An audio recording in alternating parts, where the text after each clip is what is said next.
বছরের প্রথম থেকেই সন্দেশখালী ইস্যুতে সরগরম রাজ্য রাজনীতি। সেই সন্দেশখালী বিধানসভা যা বসিরহাট লোকসভা কেন্দ্রের অন্তর্গত। বসিরহাট লোকসভা কেন্দ্রে একদিকে তৃণমূলের পোরখাওয়া রাজনৈতিক প্রার্থী হাজী নুরুল ইসলাম, অপরদিকে সন্দেশখালীর মাটিতে আন্দোলনের মুখ হিসেবে উঠে এসে বিজেপির প্রার্থী হয়েছেন রেখা পাত্র। পাশাপাশি সন্দেশখালীর মাটি থেকে বাম প্রার্থী নিরাপদ সর্দার। সন্দেশখালী আন্দোলনের কেন্দ্রবিন্দু পাত্রপাড়া এলাকার মহিলারা লোকসভা নির্বাচন নিয়ে কি ভাবছে জানুন প্রতিবেদনে। নমস্কার, আপনারা দেখছেন লোকাল 18 বাংলা। আমি জুলফিকার। লোকসভা নির্বাচনের প্রথম দফায় নির্বাচন কিন্তু ইতিমধ্যে সম্পন্ন হয়েছে। এই মুহূর্তে আমরা আছি সন্দেশখালীতে। যে সন্দেশখালীতে কিন্তু আন্দোলনের রূপরেখার মাধ্যমে কিন্তু এই এলাকার মহিলারা রাজ্য তথা দেশে কিন্তু সন্দেশখালীকে চিনিয়েছেন। আজ আমরা এই মুহূর্তে আছি সন্দেশখালীতে। সন্দেশখালীর এলাকার সাধারণ মানুষ তথা সন্দেশখালীর মহিলারা যারা আন্দোলনে নেমেছিলেন, তারা এই লোকসভা নির্বাচন নিয়ে কী ভাবছেন? কেমন আছেন বলেন? ভালো আছি। ভালো আছেন? কী করছেন? এখন তরকারি করছি, এই ভেন্ডি ভাজা, আলু পটলের। আচ্ছা, সামনে ভোট, আপনি জানেন ভোট আসছে? হ্যাঁ। তো ভোটে কে দাঁড়িয়েছে? রেখাপাত্র। রেখাপাত্রকে চেনেন? হ্যাঁ। আপনি দেখেছেন? হ্যাঁ। বাড়ি কোথায়? আপনার সঙ্গে কথা হয় তার? হ্যাঁ। আপনাকে কি বলে ডাকে? মাসিমা বলে। ও আচ্ছা আচ্ছা। তো এই যে ভোট, লোকসভা ভোট আসছে, তো এবার ভোট নিয়ে কি ভাবছেন?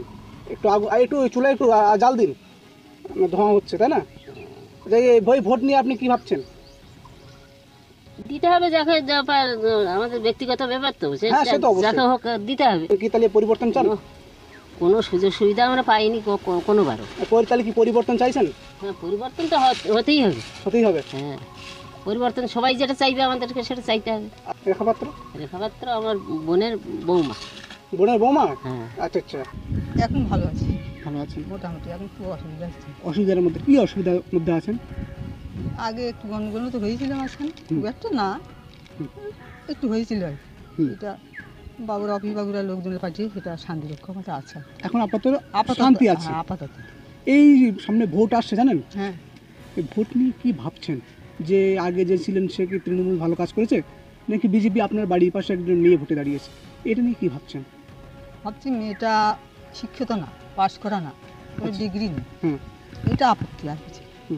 কথাবার্তা বলে খারাপ না, কিন্তু এটা ডিগ্রি, একটা এমপি হতে গেলে একটা ডিগ্রি থাকে। আপাতত মাধ্যমিক তো তা না, উচ্চ মাধ্যমিক গ্রাজুয়েট হওয়া ধরেন, তো সে মাধ্যমিকও না। মাধ্যমিকও না, সেই জায়গাটাই আপনার অসুবিধা ভাবছেন? ভাবছি ভোট দিতে গেলে আমার যাকে ভালো লাগবে তাকে দেবো। এই লক্ষ্মীর ভাণ্ডার পাচ্ছেন কি? আমার রাজ্য সরকার থেকে মমতা দিয়ে দিচ্ছে। মেয়ে সম্বন্ধে রেখাপাত্র, তাকে চেনেন? আচ্ছা আচ্ছা। এই লোকসভা নির্বাচন আসছে, ভোট আসছে, জানেন তো? এই ভোট নিয়ে কি ভাবছেন? কি ভাববো, কি ভাবলে ভালো? কি ভাববে আপনারা কি ভাবছেন? এই সন্দেশখালীর মানুষ, এখান থেকে আন্দোলন হয়েছিল, এখন কি ভাবছেন? এখন কি ভাবছি, এখন সবাই যেটা ভাববে আমরা সেটা ভাববো। কি মানে পরিবর্তন হোক না যেটা ছিল সেটা? কি এটা পরিবর্তন হোক আমরা চাই। রেখাপাত্রকে আবার চাইছেন এবার? তাহলে বাড়ির বউ, আমাদের বাড়ির বউ রেখাপাত্র, গ্রামের বউ রেখাপাত্র দাঁড়িয়েছে, খুবই ভালো হয়েছে। ও যেন জিতে আসুক, ওর পাশে আমরা আছি। আচ্ছা আচ্ছা।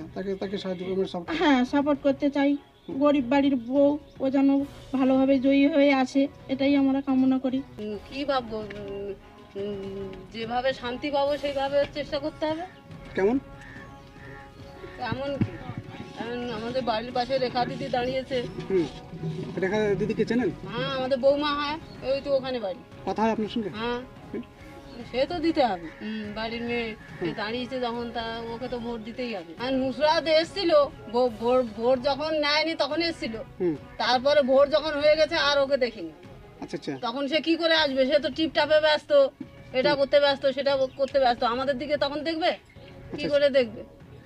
উত্তর 24 পরগনা জেলার বসিরহাটের সন্দেশখালী থেকে জুলফিকার মোল্লার রিপোর্ট, লোকাল 18 বাংলা।